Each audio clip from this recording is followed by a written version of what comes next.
주요 정치 이슈들 거두절미하고 알맹이부터 토론해보는 거두절미 각설하고, 오늘도 두 분의 변호사 나오셨습니다.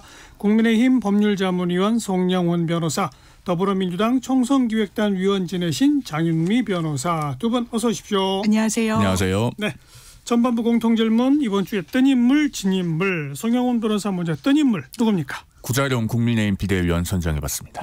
왜요? 이번 주에 이제 국민의힘 1차 경선 발표가 될 때 그 4명의 현역 의원이 탈락을 했죠. 사실은 현역 의원을 꺾고 이제 신인이 당선되는 것이 쉬운 일이 아닌데, 그 중에 하나 이제 큰 이변이 발생한 지역구가 서울 양천갑입니다. 네. 이 지역에서 이제 조수진 의원을 꺾고 구자룡 비대위원이 경선 승리를 했는데요.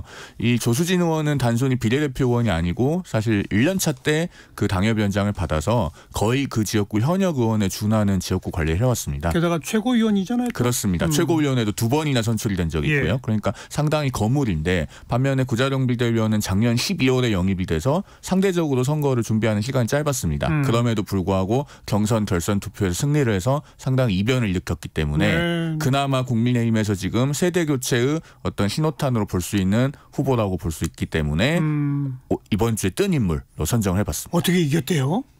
그러게 말입니다.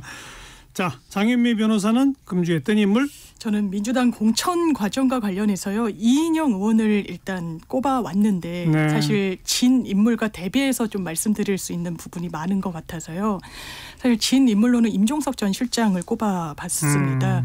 이게 좀 대비가 되는 측면이 있는데, 이제 언론에서 이야기하는 것처럼 꼭 이제 친명, 비명 뭐 이렇게 프레임에 맞지 않는 공천의 과정도 민주당 안에 이제 분명히 있다라는 거. 뭐 전해철 의원 같은 경우에도 이제 경선에 붙여기도 그렇죠. 해서 경선 기회를 보장받았기도 하고요. 또 민주당에서 여러 단수 공천된 의원들 중에 이른바 뭐 친문이다, 비명이다라고 분류되는 상당히 많은 또 의원들이 있습니다. 그래서 이인영 의원도 어떻게 보면 전대협 1기 의장으로 상징적인 인물인데 단수 공천을 받았다는 점에서 이 주에 뜬 인물로 좀 가져와 봤습니다. 네. 그리고 이제 임종석 전 실장은 공천을 못 받았다는 면에서 그렇습니다. 진 인물이다. 네. 송영훈 변호사, 그럼 진 인물 누굽니까? 이명백 민주당 공관위원장 선정해봤습니다. 이제 민주당 공천도 거의 막바지에 이르고 있어서 좀 중간 결산을 해볼 수 있는 그런 시기가 됐는데요. 예. 지금 이명백 공관위원장 같은 경우에 보면은 영이 서지 않고 메시지 관리가 안 되고 있습니다. 그동안에 보면은 저 정필모 선관위원장 사퇴했죠. 이재정 공관위원 사퇴했죠. 또 박영훈 전략공관위원은 유튜브에서 설화를 일으켜서 사퇴했습니다. 그리고 고민정 최고위원이 사퇴한 것은 뭐 정무적인 영역이니까 그럴 수 있다고 쳐도 지금 공관위 내부에서 많은 문제가 있고, 더더군다나 이 비명 행사 공천에 어떻게 보면 책임자라고 볼 수 있죠. 물론 정치적인 최종 책임은 이재명 대표가 져야겠습니다만, 이재명 대표는 그분을 좋아하지 않는 분들은 사실은 기대치가 그렇게 높지 않기 때문에 이 비명 행사 공천에 대해서 그럴 줄 알았다 하는 반응을 보이시는 분들도 많이 있을 겁니다. 반면에 이명백 공관위원장 같은 경우는 그래도 평생에 걸쳐서 민주주의 연구를 해오신 분인데, 이제 만년의 공관위원장을 맡아서 여러 가지 지금 그 영이 서지 않는 그런 모습들을 보여주면서 그동안의 명성에 좀 흠집이 났다, 이렇게 볼 수 있을 것 같아요. 그래서 이명백 공관위원장을 이번 주에 진인물로 선정을 해봤습니다. 뭐 어떤 인물, 진인물에서 민주당 관련 인사들 이름이 많이 언급됐으니까 민주당 공천 관련 토론 바로 좀 이어가 보죠. 우리 장윤미 변호사는 이른바 뭐 친명 횡재, 비명 횡사라는 말에 동의하세요?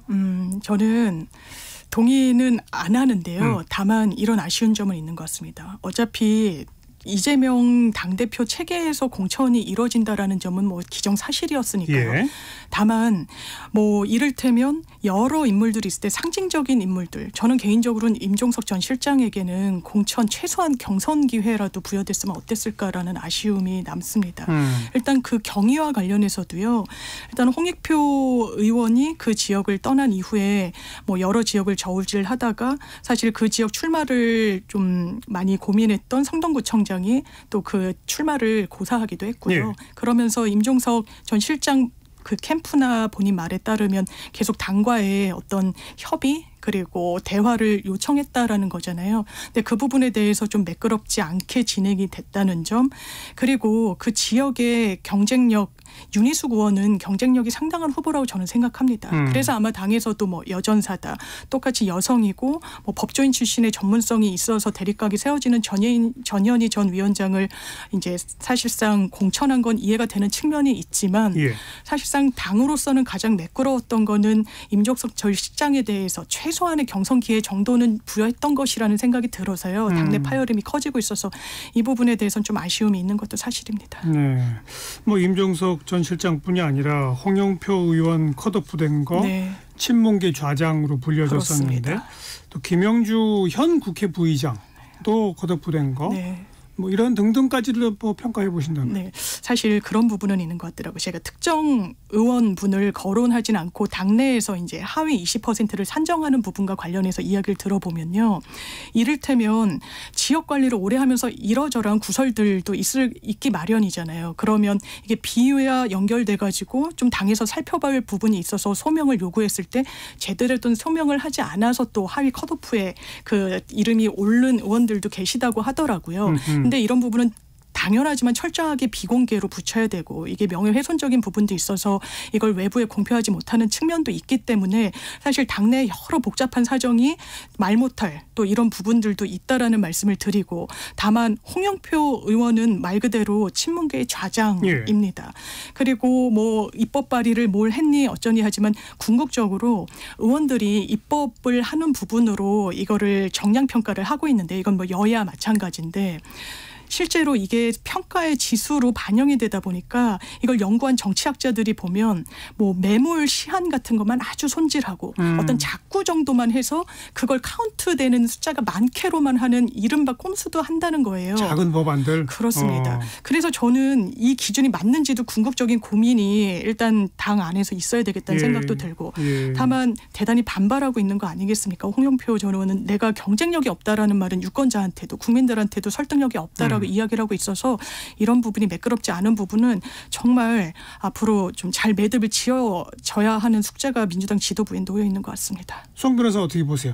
국민의힘 입장에서는 임종석 전 실장이 훌륭한 후보라고 물론 생각하진 않습니다. 홍영표 의원이 훌륭한 국회의원이라고 생각하진 않아요. 다만 그분들을 민주당에서 컷오프를 시킬 때는요, 뚜렷한 이유와 명분이 있어야 돼요. 그러니까 권력이라고 하는 것은 유한하지만 내려놓기 싫은 것이 속성입니다. 그런데 그러면은 그 자리에 새로 들어가는 후보에 대해서 분명한 이유와 명분이 있어야 되거든요. 예. 자, 충성동갑 같은 경우에 임종석 전 실장을 물러세울 수는 있어요. 그런데 66년생 임종석 전 실장을 물러세우면서 64년생 전현희 전 위원장을 공천하는 게 세대교체도 아니죠. 그리고 비서실장 출신을 물러세우면서 그 같은 정부의 장관급인 권익위원장 출신을 공천하는 것이 정권교체의 책임이 희석되는 것도 아니죠. 그러니까 새로운 인물을 공천하는 것에 있어서 어떤 이유와 명분이 있는지를 모르겠어요. 그 부분에 대해서 안규백 전략공관위원장도 뚜렷하게 답을 못하고, 그때 그 전현희 위원장 공천을 발표를 할 때 바로 그 자리에서 기자들로부터 어떤 질문을 받았냐면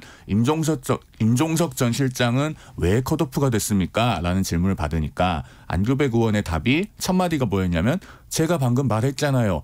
전현희 전 의원을 전략 공천하기로 했다고. 이렇게 답을 했어요. 그 얘기는 본인 스스로도 그 자리에 들어가는 인물에 대한 이유와 명분을 국민들 앞에서 납득할 수 있게 말을 못한다는 겁니다. 같은 사례가 홍영표 의원 그 지역구에서도 반복이 됐거든요. 홍영표 의원을 컷오프를 시켰을 때 기자들이 홍익표 원내대표가 방송에 나와서 한 얘기를 그대로 옮기면서 질문을 했어요. 홍영표 의원은 경선만 붙여주면 탈당하지 않겠다고 홍익표 원내대표에게 전했다고 한다.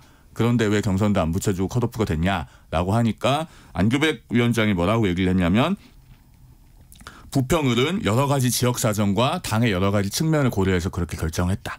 그러니까 추가 질문이 바로 들어왔죠. 여러 가지 측면이 뭡니까?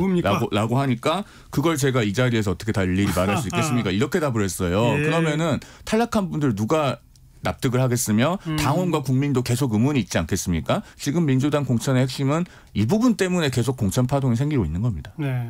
그러니까 송영훈 변호사는 왜 임종석, 홍영표를 컷오프했다고 보세요? 그 민주당 내부의 아무래도 세력 갈등이라고 봐야 되겠죠. 임종석 전 실장이 공천을 받아서 살아 돌아오면 차기 전당대회에서 당대표에 도전할 유력한 주자로 꼽히고 홍영표 의원 같은 경우는 뭐 멀리 갈 것도 없이 2021년 전당대회 때 0.53% 차이로 아주 근소하게 패배한 의원 아닙니까? 그러면은 역시나 살아 돌아오면은 당 대표를 노릴 수도 있고 국회의장도 사정권에 들어올 수 있고 그런 인물이기 때문에 컷오프됐다는 합리적인 의심이 제기돼요. 그럼 이런 의구심을 불식시키려면 뚜렷한 답이 있어야 되는데 아직까지 저는 그 답을 잘 모르겠습니다. 그러니까 한마디로 이재명 적수가 될 만한 분들을 다 찍어서 이제 제거하고 있다 이 얘기 아닙니까? 그러니까 민주당이 공천 관리를 잘 하려면은 그런 말을 안 듣게 어떤 답이 있어야 되겠죠. 그러니까 근데 송영훈 변호사 국민의힘 입장에서는 이재명 대표가 이렇게 하는 게 너무 좋은 거 아니에요? 아니 그런데 그게 꼭 좋다기보다는 정말로 양당 다 공천 갈등 없이 잘해서 그래야지 본선에서는 정책을 가지고 경쟁을 할 수 있습니다. 지금 계속 이렇게 되면요. 결국에는 그 인물 대결만 하는 거거든요. 그래서 저는 정말로 민주당이 잡음 없이 공천이 잘 되기를 바랍니다. 해당 지역구 뭐 중성동 갑이죠. 네. 그리고 부평 같은 지역에서 임종석, 홍영표의 경쟁력이 새로 공천받은 분들의 경쟁력보다 더 세다고 볼 수 있나요? 그러니까 누가 누구보다 더 그 경쟁력이 높다라고 단언하기는 어려운데 제가 알기로는 이제 윤희숙 의원은 이미 기정사실화 됐었으니까요. 국민의힘 쪽에. 그러니까 여러 시뮬레이션을 민주당이나 아니면 캠프에서도 돌린 걸로 했겠죠. 알고 있고 KBS 보도로 알고 있는데 임종석 전 실장이 우위에 선 그런 지표들도 공표가 된 것들이 있습니다. 그렇다면 경쟁력에서 뒤졌다라고 판단하기는 좀 어려운 부분이 있는 것도 사실인 것 같고요. 그리고 홍영표 의원은 사선을 내리했고 또 이 부평이 이제 노동세도 강하고 본인이 노동운동 출신이기도 해서 경쟁력이 없다라고 좀 단언하기는 어려운 측면이 있어요. 그렇죠.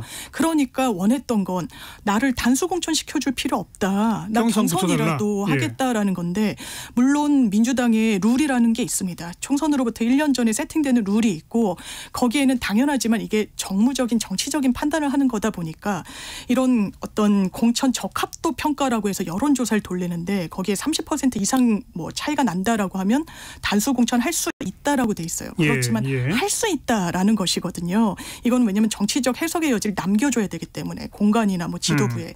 그런데 이 부분에 대해서 사실상 딱딱 끊어버린 거는 당내에서 파열음이 나오게 된 하나의 원인을 제공했다는 부분은 부인할 수 없어 보입니다. 그렇죠. 그리고 이제 그것이 뭐 언론이나 또 국민의힘에서 지적하듯이 이재명 혼자 살려고 당권 경쟁이 될 만한 사람들은 일부러 다 찍어서 배제한다.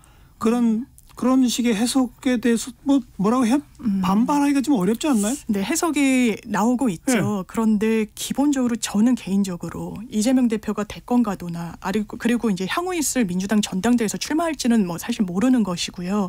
근데 본인의 정치적 행보를 할 때 파일을 키우는 게 중요하지 않겠습니까?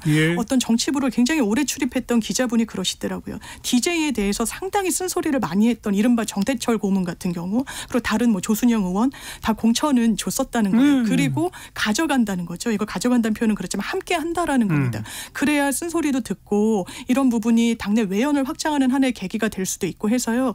저는 그렇다면 민주당이 아직 공천이 끝나진 않았고 앞으로 선거를 공식 선거 운동에 돌입하면 여러 이제 쇄신과 이 감동을 국민들께 보여드려야 되는데 뭐 조기 뭐 선대위를 발족한달지 이런 여러 선택지는 있다고 생각합니다. 네. 이재명 대표 그 측에서는 이제 언급이 나오기를 요새 뭐 지지도도 자꾸 떨어지고 일각에서는 뭐 이러다가 뭐 백석도 어렵다는 얘기도 막 나오고 그러는데 공천 과정은 항상 이렇게 좀 시끌시끌한 것뿐이고 3월 중순 넘어가면 또 달라질 거다라고 한다면서요. 그런데 3월 중순 가면 달라질까요?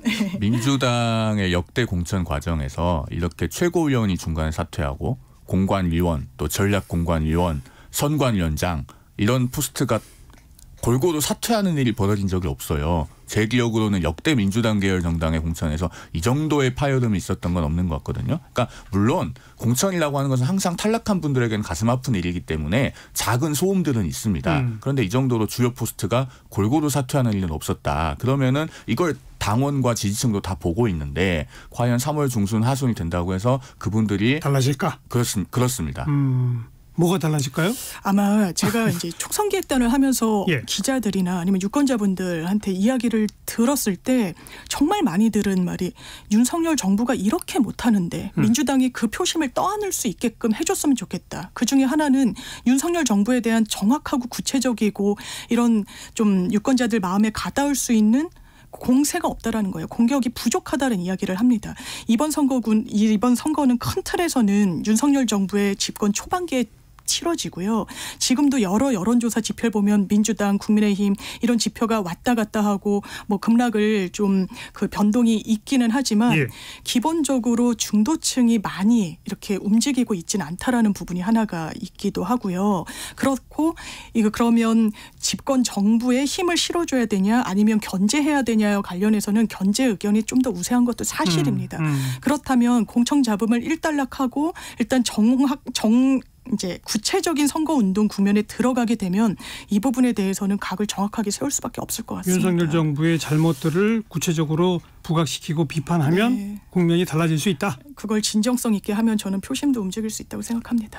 그래서 말씀하신 것처럼 그 KBS가 이번에 지금 한동훈 비대위원장과 이재명 대표 간의 1대1 토론을 양당에 제안하지 않았습니까? 우리 장 변호사님께서 말씀하신 것처럼 그 윤석열 정부의 어떤 잘하지 못하고 있는 점을 비판하려면 그런 토론을 이재명 대표가 응해서 성사가 되면 발산할 수 있는 메시지를 마음껏 말할 수 있는 더없이 좋은 장이 되지 않을까. 그렇겠죠. 저는 그런 생각이 듭니다. 아마 민주당에선 그런 부분이 있는 것 같습니다. 기본적으로 대통령이 먼저 만났어야 되는 건 야당 대표인 건 부인할 수 없어요.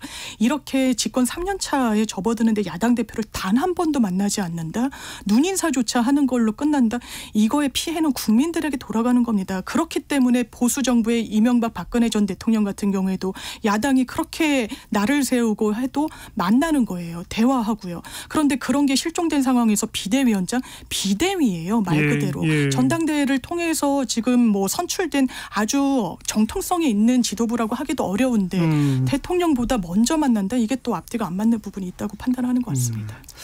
1대1 토론이 성사될지는 아직은 좀 미지수네요. 네. 네. 그나저나 이 홍영표 의원 또 김영주 의원 같은 경우는 한동훈 위원장이 또 어제 직접 만났더라고요. 어떤 선택을 할까요? 김영주 의원 국민의힘으로 갈까요? 또 홍영표 의원은 탈당해서 뭐 서른 의원도 마찬가지고 이낙연 전 대표와 함께 할까요? 어떻게 보세요? 저는 김영주 의원 같은 경우에는 탈당을 할 것 같습니다. 어떤 분이 그리고 국민의힘으로 갈 것 같다. 국민의힘으로 갈 것 같은데 그 종로에서 만났다는 그 식당 있지 않습니까? 한동훈 비대위원장과 만났다는 식당이 이상민 의원과 식당 그 조율했던 식당과 동일하다고 또 하더라고요. 예. 그리고 국회 부의장이면 내리 민주당 타이틀로 사선을 하신 분입니다. 이게 예. 어떤 정치적인 함의를 가지고 있는지 정확하게 알 겁니다. 언론에 같이 식사를 하는 부분까지 공개를 한다는 건 마음을 굳혔다고 봐야 될 것 같습니다. 간다고 봐야죠. 네. 그 서른 홍영표 이런 분들은 어떡할까요? 서른 의원 같은 경우에는 워낙에 이낙연 대표와는 가까우신 분이고요. 같이 대선 때도 많은 도움을 드렸고 사실상 의원총회가 있을 때 일일이 악수를 하면서 사실상의 이제 이별, 고별 이런 부분을 보여줬기 때문에 저는 이낙연 신당이라고 지칭된 그 새로운 미래로 가실 가능성이 매우 높다고 보는데 홍영표 의원은 좀 처한 정치적인 입지나 상황이 좀 다르다고 생각합니다. 말 그대로 친문의 좌장이라고 평가받아요. 본인 개인이 내가 한 번 더 하기 위해서 새로운 미래로 간다, 탈당을 한다 이 선택이 쉽지는 않을 겁니다. 그래서 전당대회 그런 국면까지는 좀 지켜보지 않을까 생각합니다. 바람이기도 하고. 또 임종석 전 실장은 이낙연 대표가 통화까지 했다는데 네. 움직일까요? 가기 어려울 겁니다. 왜냐하면 매력적인 플랫폼이라고 판단하지 않을 겁니다. 각자 좀 다를 걸로 봅니다. 그렇죠. 일단 임종석 전 실장 같은 경우는요. 소위 말하는 그 왕십리 농성을 하지 않았습니까? 그 왕십리 농성의 함의는 자기 자신을 비명의 대표주자로 각인시키려는 그런 의도가 있었다고 보여요. 그 컷오프가 됐는데도 파란 잠바 그대로 입고 선거운동을 하니까 모든 언론사 카메라가 가서 생중계도 하고 뭐 메인 뉴스에도 나오고 하지 않았습니까? 그걸로써 얻은 정치적인 이득이 크고 그러면은 박근혜 대통령의 선례를 흉내낼 가능성이 커요. 그러니까 박근혜 대통령도 2008년에 그 친박계가 공천에서 대거 이제 배제됐을 때 본인은 당에 남았지만 그 친박계 인사들에게 살아서 돌아오라고 하지 않았습니까? 그것처럼 임종석 전 실장도 본인은 당에 남으면서 나머지 친문계 또는 비명계 인사들로 하여금 살아서 돌아오라. 그런 메시지를 낼 가능성이 저는 높다고 보이고요. 그렇게 해야 본인이 비명의 대표주자로 자리매김되는 겁니다. 임종석 전 실장은 그렇게 할 것 같고 지금 박영순 의원 이미 탈당을 했고 김영주 국회 부의장 어제 탈당계를 냈다고 하고 그런 상황 아닙니까? 홍영표 의원은 어제 한 종합편성 채널에 나와서 탈당을 고려하고 있냐라고 하니까 그 여기서 선택할 수 있는 길이 없지 않느냐라고 하면서 탈당도 고려하고 있다는 걸 시사를 했습니다. 그래서 탈당은 할 것 같은데 이분이 새로운 미래로 갈지는 저도 잘 모르겠어요. 왜냐하면은 그 새로운 미래가 수도권에서도 어느 정도 소구력이 있어야 그 유니폼을 입고 선거운동을 할 텐데 예. 홍영표 의원 입장에서는 내가 무소속으로 해도 승산이 있지 않을까라고 생각을 할 가능성이 있어서 이 부분은 다음 한 주를 좀 지켜봐야 될 것 같습니다. 국민의힘이 이상민 의원 영입한 데 이어서 김영주 국회 부의장 영입에 공을 들이는 거 뭐 있을 수 있는 일인가요? 일단은 영등포 갑이라고 하는 지역구 자체가요. 험지죠. 거기서 3연패를 했고 특히나 인물이 나빴냐면 그것도 아닌 게 박선규 전 청와대 대변인처럼 상당히 명망 있는 분이 갔는데도 2번을 졌어요. 그렇기 때문에 영등포 갑은 김영주 국회 부의장을 영입해 오면은 마이너스 한 석 플러스 한 석 해서 2석의 효과가 있는 예. 거죠 사실은. 예. 그리고 그 서부 벨트에 영향을 줄 수 있기 때문에 그래서 공을 들이는 측면이 있고 어제 이제 그 만남이 공개가 된 이상 구분응선은 넘어섰다. 이렇게 볼 수 있을 것 같습니다. 아프죠? 국민의힘 쪽으로 자꾸 가시면. 그죠? 근데 이게 뭐 이낙연 전 대표 함께하는 것까지는 뭐 이해 네. 나지더라도 아프다기보단 좀 의아하다는 생각이 의아하다. 듭니다. 노동 몫으로 또 여성 정치인으로서 민주당에서 사선 공천받아서 지역구에서 정치를 해오신 분이죠.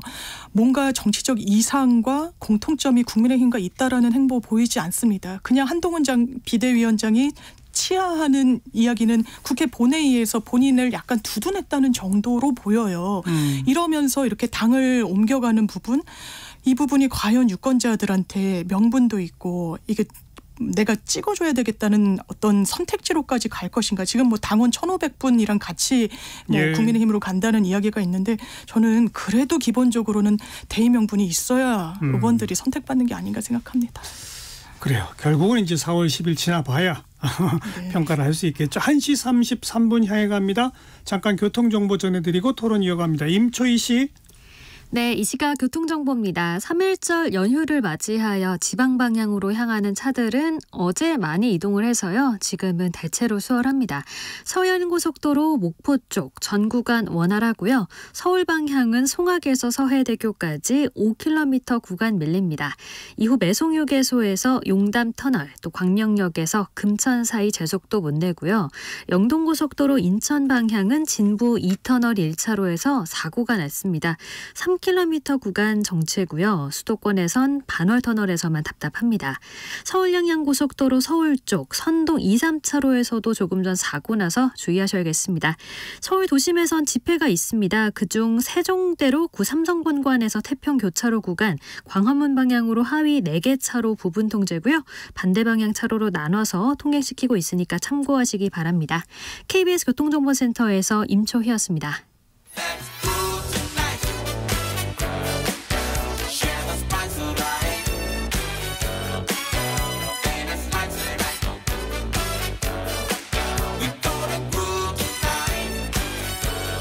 국민 MC 정관용. KBS 1라디오 정관용의 시사본부. 들어보면 달라요.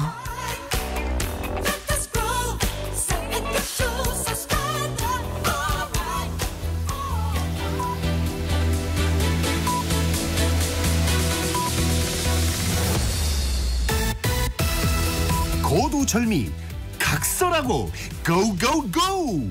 갈 때까지 가보자. 정관용의 시사본부. 매주 토요일 2부 거두절미 각설하고 국민의힘 법률자문위원 송영훈 변호사, 민주당 총선기획단 위원 지내신 장윤미 변호사 두 분과 함께하고 있습니다. 후반부 공통질문입니다. 이번 주에 가장 핫했던 말 한마디, 누구의 입에서 나온 어떤 말. 네, 송 변호사.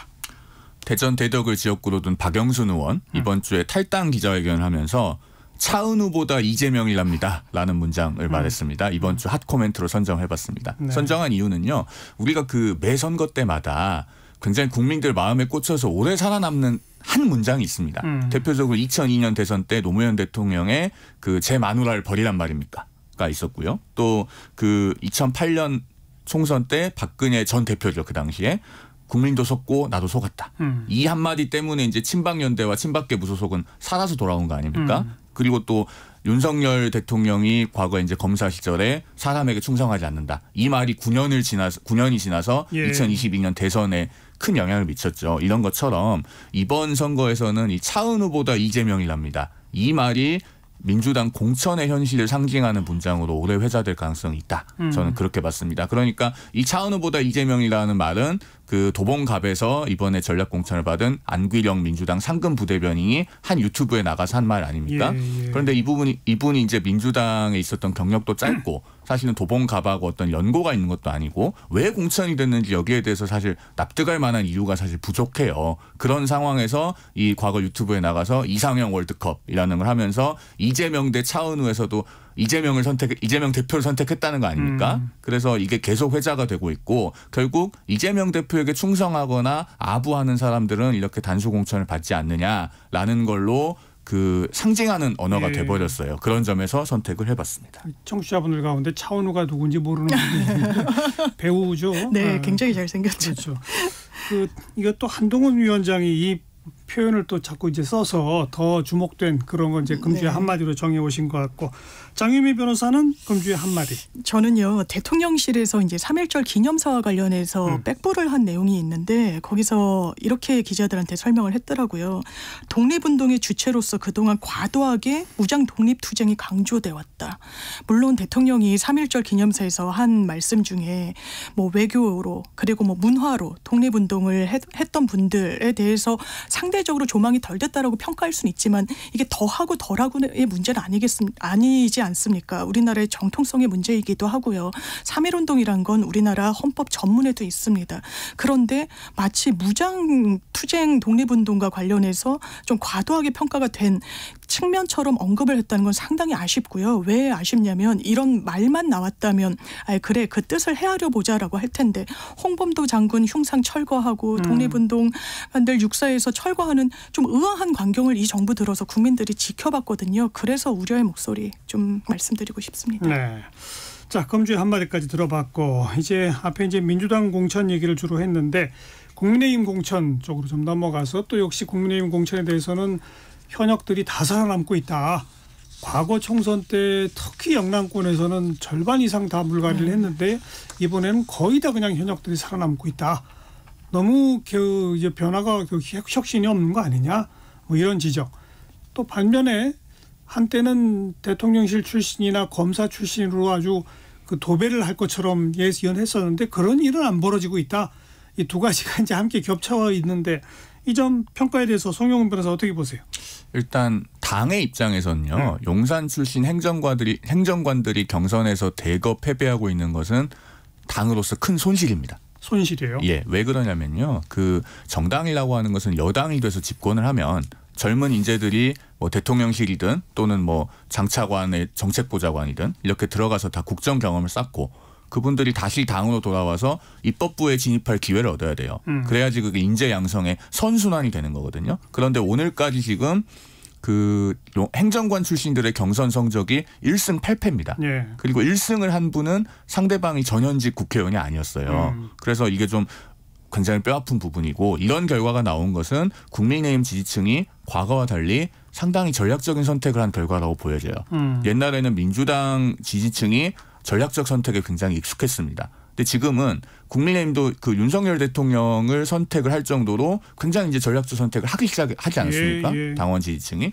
이게 그동안에 이제 용산 출신들이 뭐 낙하산으로 대거 내려온다. 이런 프레임이 있었기 때문에 여론조사 전화를 받으면은 내가 용산 출신을 선택하면 이게 그런 프레임에 걸리지 않을까 하는 전략적 선택을 많이들 생각을 하신 것 같아요. 예. 그래서 오히려 소위 말하는 역차별을 받았다. 그런 결과인 것 같고 그런데 이게 좀 당에는 어쨌든 인재 양성의 선순환 측면에서 뼈아픈 결과다. 이런 생각이 듭니다. 그러나 아무튼 당원들이 전략적 선택을 했다는 얘기는 본선 경쟁력은 현역들이 더 갖고 있다라고도 볼 수 있다? 이런 건가요? 그것도 있고 용산 출신이 많이 됐을 때 그런 프레임에 걸릴까 봐서. 프레임에 걸릴까 봐. 그렇습니다. 네.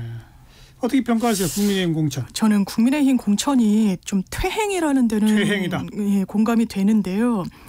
이 언론에서 이 분석을 한 걸 보면 58살이 넘습니다. 일단 공천을 받은 정치인들. 그리고 현역 의원 자리 보전이 거의 주 컨셉이라고 봐도 무방해요. 그러니까 상대적으로 잡음이 안 나오는 겁니다. 왜냐하면 원외 인사들은 탈락해도 그게 언론에 그렇게 많이 반영은 되지 않으니까요. 예. 현역 의원이 탈락돼야 그게 스피커가 큰 측면이 있고 그리고 여성 청년 공천 비율도 오히려 국민의힘의 지난 총선 때보다 더 떨어졌습니다. 예. 근데 이게 왜 또 낯서냐면 인요한 혁신위에서 대대적으로 쇄신할 것처럼 이야기했었거든요. 그랬었죠. 그러면서 부인과 자식만 빼고 다 바꿔야지 국민의힘이 산다. 그 방향으로 가야 된다.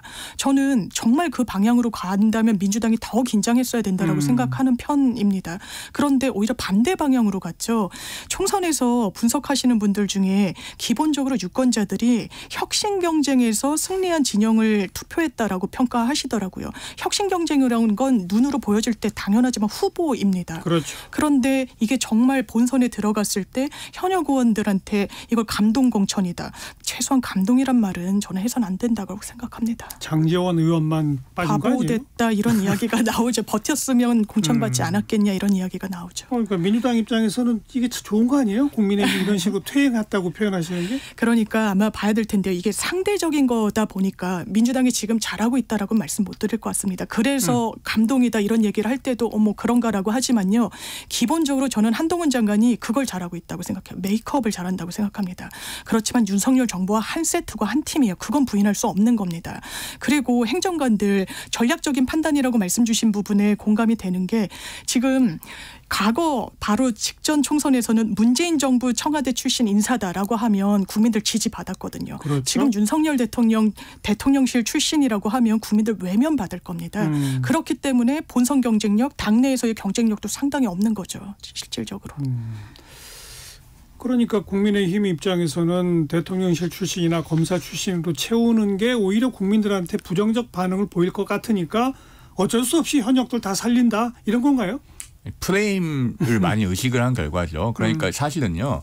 대통령실 출신이 경선을 거쳐서 선택을 받으면 그건 낙하산이 아니지 않습니까? 지역 주민과 당원의 선택인데 이제 뭐 용액관 운운하는 그런 조어가 돌아다니면서 마치 용산 출신이 대거 선택을 받으면은 문제가 될 것 같은 어떤 프레임이 조성이 됐고 그거를 당원과 지지층이 과도하게 의식한 결과라고 봐요, 저는. 네, 그런 측면이 있고 그래서 참 젊은 행정관 출신들이 많이 선택을 못 받았는데 이분들이 참 기회를 받지 못한 것이 참 두고두고 뼈아픕니다. 이게 인재 양성의 선순환이 끊어지면요. 예. 총선 때마다 어디서 인재 영입을 해와야 돼요. 예. 사실은 그게 정당이 더 건강하지 않게 되는 문제는 있습니다. 뭐 현역이 상대적으로 국민의힘이 적잖아요. 특히 수도권에는 현역이 거의 없다 보니까 수도권에 현역 없는 지역에는 영입한 인사들을 속속 배치하고 있는 거죠. 그렇죠? 그렇습니다. 그 모습은 어떻게 평가하세요? 이제 지역마다 좀 편차가 있죠. 예를 들면 뭐 구자룡 비대위원처럼 지금 경선에서 잘 승리를 한 경우도 있고 또 지금 소위 험지라고 할 수 있는 곳에 단수 공천을 일찌감치 받아서 잘 개척을 하고 있는 경우도 있고 대표적으로 이제 그 중랑의 이승환 전 행정관이라든가 예. 뭐 그런 케이스들이 있고 전체적으로 이제 그 본선 결과를 최종적으로 봐야 될 것 같은데요. 그러나 어쨌든 험지에 간 분들에 대해서는 당에서 조금 더 적극적인 지원을 해주는 게 필요할 것 같긴 합니다. 예를 들면은 당의 유력 인사가 좀 더 많이 방문을 해줘서 붐업을 일으킨다든가 그런 게 있어야지만 그 어느 정도 대등한 경쟁이 가능할 것 같다. 그렇죠. 그런 생각은 듭니다. 수도권에 현역이 많은 민주당 입장에서 이른바 자객공천식으로 이 속속 내리꽂힌 국민의힘의 그 공천 어떻게 평가하고 계세요? 일단 그런 부분이 있었던 것 같아요. 그러니까 검사들이 판을 칠 것이다 이러면 예. 그게 민주당이 좋을 것이다라는 막 이야기들이 나왔었잖아요. 근데 그때도 뭐 사실 지라시 형태로 누가 나올 거다 어쩐다 막 이렇게 횡행했을 때 민주당에서도 이런 이야기는 있었어요. 검사라고 이마에 찍고 다니는 거 아니잖아요. 어쨌든 정치권엔 새 인물인 거잖아요. 예. 그럼 어느 정도 이제 능력이 있다라고 볼 수 있어서 이거 우려해야 된다. 오히려 새 인물로 거기서 혁신 경쟁을 해버리면은 민주당으로서도 이 부분은 우려해야 된다라고 하는데 최소한 그 정도의 혁신도 없다라는 생각이 들었고요. 그리고 국민의힘에서 수도권에 출마하시는 전희경 그리고 이승환 행정관 같은 경우에는 험지 중에 험지에 가서 고생하고 있는 거죠. 예. 그러니까 상대적으로 조망되는 건 친윤도 아니고 이른바 찐윤. 윤한홍, 뭐 권성동 의원은 본인이 이제 뭐 윤핵관에서 멀어졌다라고는 하지만 그리고 이철규 핵심 중에 핵심인 거는 부인할 수 없지 않습니까? 다 공천 받았죠. 다 공천을 받았죠. 그것도 무리 없이 무탈하게 받았습니다. 이철규 위원장 같은 경우에는 경쟁력이 그게 뭐 가장 큰 잣대다라고 하는데요. 지금 말씀 주신 대로 이 정치권 영역에서는 경쟁력 있는 후보도 내야 되지만 후보를 본인들이 경쟁력 있게 만드는 목도 있어야 되는데 최소한 국민의힘의 그 부분은 좀 부족해 보이는 게 사실인 것 같습니다. 지난주까지만 해도 민주당의 공천 잡음이 워낙 좀 많아서 국민의힘은 뭐 그냥 무난한 거다. 순조롭다 이런 평가드렸는데 이번 주 되면서는 국민의힘도 별로 볼 게 없다. 뭐 너무 현역 위주로 가고 있다. 양쪽 다 지금 비판을 받는 그런 형국인 것 같아요. 이제 제3지대 쪽으로 가봅시다. 새로운 미래 이낙연 전 대표는 광주에 출마하겠다고 그러고 개혁신당 이준석 전 대표는 화성? 얘기가 나오고 있죠. 얘기가 나오고 있고. 예. 화성청. 근데 또 하나 이제 조국 혁신당이 이제 곧 공식 창당을 하게 되는데 뭐 이런저런 여론조사 같은 걸 보면 비례대표 어느 당을 뽑겠느냐에서 조국 혁신당이 뭐 제3지대에서 단연 앞설 뿐만 아니라 어떤 조사에서는 민주당보다 앞서는 것까지 나오고 있어요. 어떻게 평가하세요? 일단 말씀하신 것 중에 그 후자의 조사는 민주당 계열의 비례 위성 정당이 아직 이름이 잘 인식이 되지 않아서 그래서 나온 결과일 걸로 보이고요. 또 지금 민주당의 소위 비명 행사 공천에 실망한 민주당 지지층이 있지 않겠습니까? 최종적으로 투표장에 들어가면 어떤 선택을 할지와 별개로 일단 여론조사를 통해서 그 불만을 표시하는 걸로 저는 그렇게 해석했습니다. 그러니까 민주당과 그래도 가까운 어떤 다른 정당을 선택을 해야 그게 그 경고의 시그널이 되거든요. 예. 그런 점으로 보이고 그런데 정말 최종적으로 조국 혁신당이 그 정도의 득표를 할 수 있을지는 저는 의문이 있습니다. 그래도 우리나라 국민의 건전한 상식이라고 하는 것이 있는데 입시 비리로 2심까지 징역 2년을 선고받은 분이 당을 이끌고 있고 또 인재영이 미로는 뭐 음주운전, 무면허 운전 등등해서 전과 사범이고 그런 당을 국민들이 대거 지지한다. 저는 그렇게 될 거라고는 믿고 싶지가 않습니다. 새로운 미래 개혁신당보다는 더 나올 것 같지 않으세요? 그 가능성은 배제하기가 어려운 것이 왜냐하면 새로운 미래나 개혁신당이 스스로 잘해서 득표가 올라가야 되는데 개혁신당 같은 경우는 어제 한국갤럽에서 발표한 여론조사가 있죠. 지난달 27일부터 29일까지 한국갤럽이 실시한 자체 조사고 그 밖의 사항은 중앙여론조사심의위원회 홈페이지를 참고하시면 되는데요. 개혁신당이 대구 경북에서 지지율이 0%가 나왔습니다. 그 여론조사 집계표에요. 칸이 비어 있었거든요. 그래서 그 네티즌들이 한국갤럽에 질문을 했다는 거 아닙니까? 이거 왜 비어 있습니까? 라고 했더니 한국갤럽의 답변이 0.4% 이하로 어떤 수치가 잡히면 반올림을 해서 0%이기 때문에 0%라고 표기를 한다는 거예요. 근데 지지한다는 응답자가 한 명도 없으면 빈칸으로 둔답니다. 지금 현재 개혁신당이 그 정도까지 지금 지지율이 추락을 했기 때문에 말씀하신 것처럼 조국 혁신당이 더 나올 가능성도 있다고 보여집니다. 개혁신당은 스텝이 단단히 꼬여져 버린 것 같아요. 이낙연 대표와 손잡고 합당을 선언하는 순간 탈당 러시가 이어졌고요. 왜냐하면 이 부분은 어떤 정치적 공통점도 없는데 약간 잡탕처럼 돼버린 게 있었죠. 그랬죠. 그리고 이준석 대표가 견지하고 있던 이른바 뭐 2030 남성들의 여러와 같은 지지를 받는 정책들, 어떤 대안들도 상당히 희석이 됐습니다. 저는 그게 개인적으로 나쁘다고 보진 않습니다만 본인의 칼날을 잇게 됐어요. 그리고 분당을 하고 뭐 우린 합치지 않겠다라고 이야기를 했지만 너무 늦어버린 것 같고요. 그 후폭풍은 저는 근데 이낙연 대표한테도 똑같이 미칠 거라고 봅니다. 예. 그래서 우리가 망명지가 될 것이다. 민주당에서 공천을 받지 못한 그리고 공천 과정이 매끄럽지 못하다고 판단하는 의원들의 하나의 뭐 안식처가 될 것이다라는 취지로 이야기하지만 그렇지 않을 겁니다. 본인들이 경쟁력이 있어야 정치적 미래를 거는 그런 공간으로 이런 현역 의원들도 각오하는 걸 테니까요.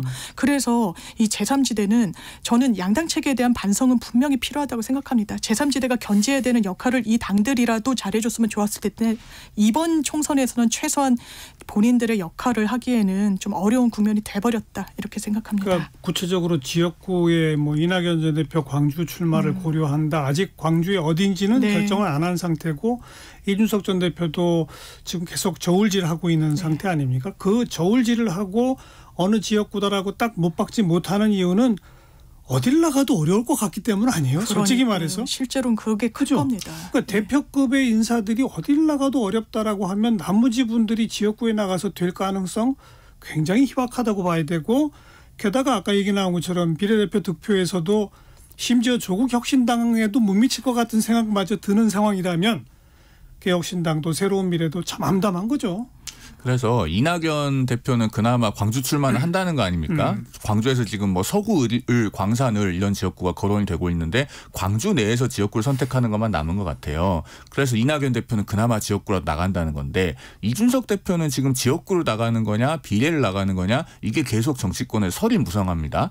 지금 총선이 39일 남았는데 빨리 지역구를 정해야지 어디 가서 사무실도 없고 선거운동을 할 수 있지 않겠습니까? 그런데 무슨 뭐 화성 얘기도 나오고 뭐 여기저기 얘기가 나옵니다마는 정확하게 밝히지는 않고 있어요. 그러면은 비례로 가는 것이 아니냐. 이런 얘기가 계속 나올 수밖에 없고 그런데 비례는 계속 자기가 아니라고 부인해 오지 않았나요? 그런데 기자들 질문에 그런데 그러면은요 지역구를 택해야 돼요. 정치권에서는 그 말보다는 발을 보고 발보다는 돈을 보라는 얘기가 있는데 어디든 지역구에 출마하려면 지금쯤은 지역구를 이제 확정해서 발표를 하고 빨리 가서 사무실도 얻어야 됩니다. 사무실도 뭐 아무데나 얻을 수 있는 게 아니거든요. 예. 그러다 보니까 비례설이 불식이 안 되고 있고 그런데 만약에 이준석 대표가 비례 2번이나 4번을 받으면 그것은 셀프 비례 논란에서 매우 자유롭기가 어려울 겁니다. 그런 점에서 지금 말씀하신 대로 우리 장 변호사님께서 말씀하신 대로 이준석 대표도 스텝이 꼬였다. 저는 그렇게 봅니다.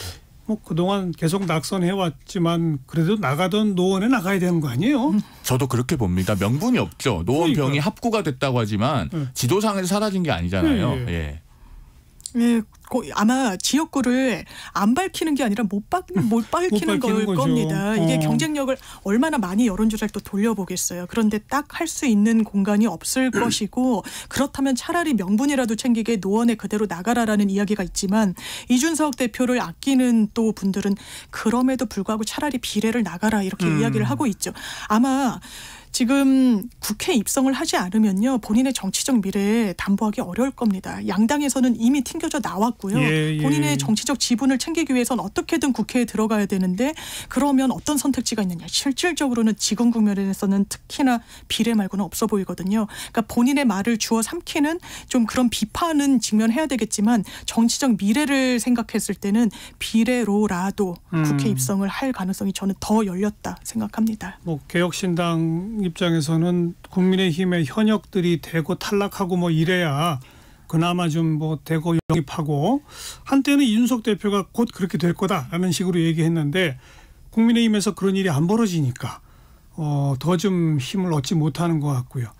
새로운 미래 쪽은 반대로 이제 민주당에서 탈당한 분들이 몇몇 좀 더 합류하면서 어쩌면 기호 3번까지 받을 수 있을지 모르겠는데 그렇게 그 공천 배제된 분들 몇 사람 모여든다고 해서 당 지지세가 확고하게 올라갈 것 같지도 않고 그러니까 3번 받아봐야 별 효과 없는 3번이 될 가능성도 크고 두 분 다 대체로 그런 평가를 하시는 거죠. 3지대에 대해서는. 그렇죠. 특히나 이제 이낙연 대표 같은 경우는 그 새로운 미래가 본인의 어떤 대권 플랫폼이 아니고 정말 민주당을 개혁하고 민주당을 재건하기 위한 어떤 노아의 방주 같은 것이다. 이런 부분을 아주 명확하게 그 민주당 탈당 의원들을 설득하지 않으면 그러면은 사실은 많이 가담하기는 어렵다고 보여집니다. 기호 3번도 어쩌면 안 될 수도 있어요. 그렇죠. 그러니까 탈당한 분들도 그쪽 당 가느니 무소속으로 나가는 게 더 유리하다라고 판단해 버릴 수도 있는 거잖아요. 그런 가능성 배제하기 어렵죠. 지금의 상황에서는. 그렇습니다. 이낙연 대표의 대권 프로세스 중에 하나라는 점은 지울 수가 없는 거예요. 거기에 그냥 들러리를 서겠다 민주당의 탈당원들이 그러기 쉽지 않을 거고요. 그렇기 때문에 처음에 본인